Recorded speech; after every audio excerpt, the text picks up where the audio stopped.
Conta historia con Samuel Cactus.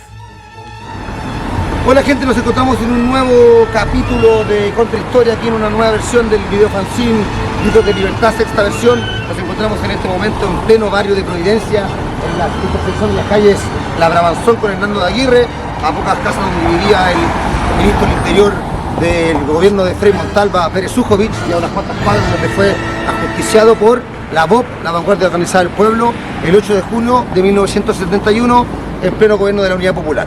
Para contextualizar un poco, la VOP se forma a finales, mediados del año 68, son finales de los 60, gobierno de Frei Montalva, donde también hay otros grupos armados como los helenos, el Ejército de Liberación Nacional, la Fuerza Armada Revolucionaria, el Movimiento Revolucionario Manuel Rodríguez, que no era el Frente Patriótico, recordemos que se funda en los años 80, y también con una fuerte represión del gobierno de Frei al movimiento de pobladores. Frei Montalva protagoniza la masacre de El Salvador en 1966, una matanza a obreros de la CUT aquí en Santiago en 1967, y la que más marcó, digamos, al movimiento obrero, a la izquierda, a la extrema izquierda, ultra izquierda, como se le quiera llamar en ese momento, fue la matanza de Pampa Irigoyen en 1969 en Puerto Montt, que es la razón por la cual es ajusticiado Pérez Ujovich a unas cuantas cuadras de acá.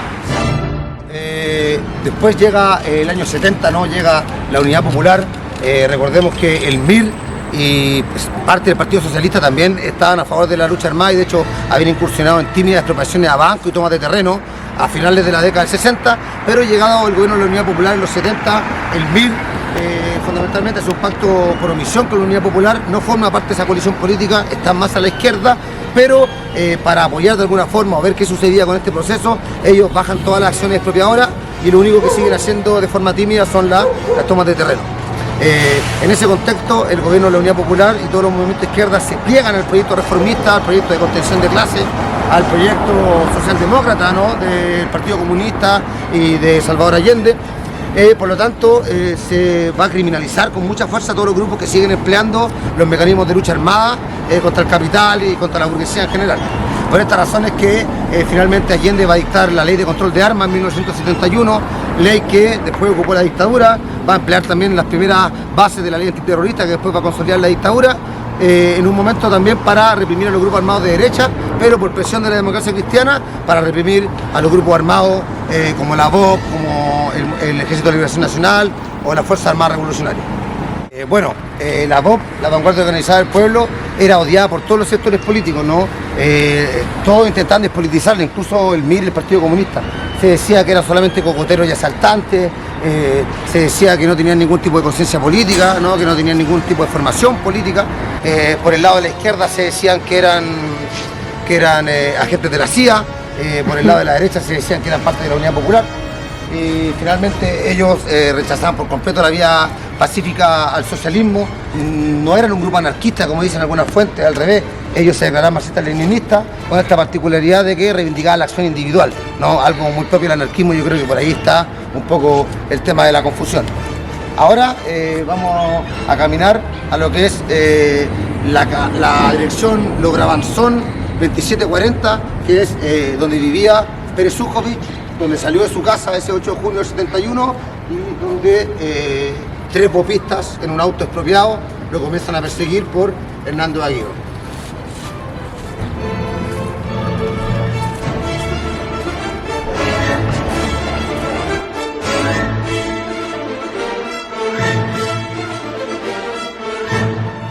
Estos popistas que, asaltaban bancos, también asaltaron carnicería y que, daban su vida por la lucha armada, por la revolución proletaria, como le llamaban ellos. Es decir, que intentaron jugar por algo más grande, por una venganza a uno de los principales autores, uno de los principales responsables de la matanza de Pampa Irigoyen en Puerto Montt, y de esta forma es que llegan a la salida de esta dirección, que en este momento es un edificio.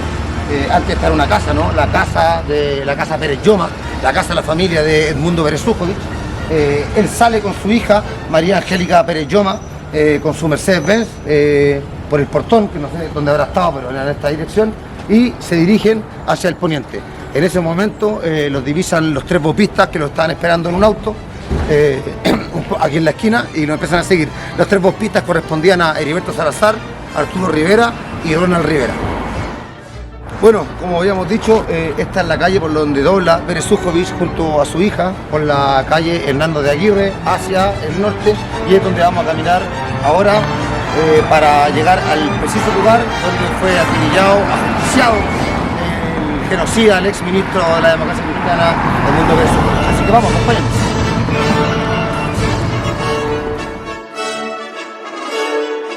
Nos encontramos en esta esquina Hernando de Aguirre con Carlos Antúnez, a 5 cuadras de Lo Brabanzón por Hernando de Aguirre, donde era la casa de Pérez Sujovic.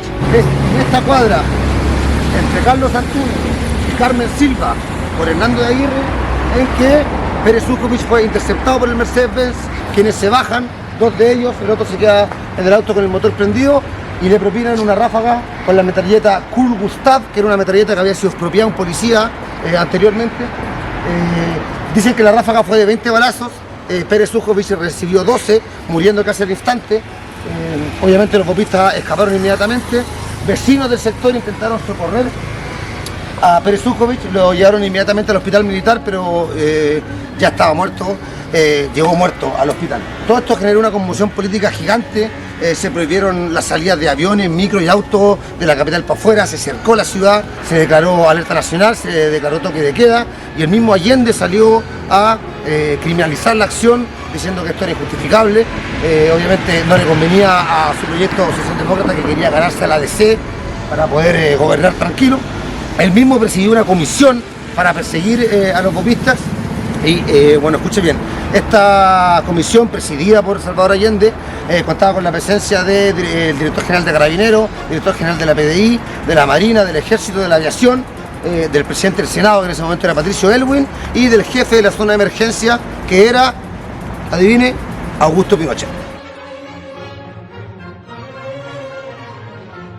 También generó mucho revuelo político. Frei Montalva, que se encontraba en Bélgica, viajó inmediatamente al funeral. El ministro del Interior de la Unidad Popular, José Tobá, quiso asistir al funeral y la familia se lo prohibió. Recordemos que la derecha en general culpa a la Unidad Popular de este asesinato, de este homicidio. Ellos no entienden la diferencia, la diferencia que hay entre los grupos armados radicales y la izquierda institucional. Lo que termina pasando es que el Partido Nacional termina diciendo que son bandas armadas marxistas sueltas. El Partido Comunista rechaza por completo la acción, diciendo que son agentes de la CIA. Y el MIR, bueno, no lo rechaza de forma tan violenta como el Partido Comunista, pero sí de plano rechaza cualquier tipo de acción individual. Lo que nos hace ver a la BOP como un grupo completamente atomizado, radicalizado, y que por legitimar básicamente la acción individual, que no formar parte de una coalición política más formal, es que termina siendo desechado y despolitizado por absolutamente todos los sectores políticos. Bueno, para entender la rabia que existía contra Edmundo Pérez Sujovic, para entender por qué la BOP ajusticia a este ministro del Interior del gobierno de Frei, tenemos que remontarnos a la matanza de Pampa Irigoyen en Puerto Montt en 1969. Hay que recordar que Chile a finales de los 60 tiene un fuerte problema habitacional que se empieza a desarrollar sobre todo en la década de los 50, con miles y miles de pobladores sin casa, ¿no? Lo que va desarrollando tomas ilegales de terreno. Y en ese contexto, en Puerto Montt, en octubre del 68, unas 40 familias aproximadamente toman una parte del terreno del latifundio de la hacienda de Rociel Irigoyen, ¿no? Un terreno que no era cultivable, una parte que estaba inutilizada, y bueno, en ese momento lo toleran, dejan a los pobladores ahí, pero en marzo del 69 llegan aproximadamente 90 familias, entre 400 y 500 personas, lo que desborda por completo la situación. Y el 9 de marzo, a las 5 de la mañana, salen todos los carabineros de la prefectura de Yanquihue hacia Pampa Irigoyen, hacia donde estaban los pobladores. Llegan ahí aproximadamente a las 6 de la mañana y aproximadamente a las 8 empieza ya el allanamiento, el ataque de los carabineros, que disparan. Bueno, se produce un enfrentamiento también cuerpo a cuerpo entre los pobladores que resisten el allanamiento de los pacos. El allanamiento terminó con 11 pobladores muertos, entre ellos una guagua de 3 meses que murió producto de los efectos de los gases lacrimógenos.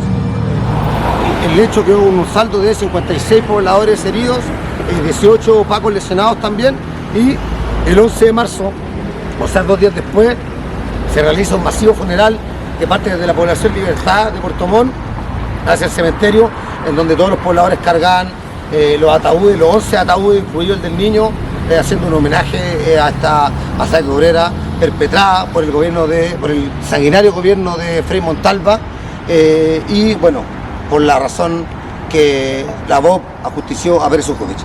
Eso, así que cada vez que pase por acá, por esta esquina, por Carmen Silva, Hernando de Aguirre, Carlos Antunes, fue donde fue ajusticiado Pérez Suskovich, justamente por la masacre obrera, una más de las masacres obreras, de las decenas de masacres obreras perpetradas por el ejército, por el poder durante los 2 siglos de existencia de este miserable país. Nos vemos en otro episodio de Contrahistoria, en otro episodio de Gritos de Libertad. Libertad a la Mónica, al Pancho, a todos los presos y presas anarquistas, Marcelo Villarroel en la calle. Chau, nos vemos.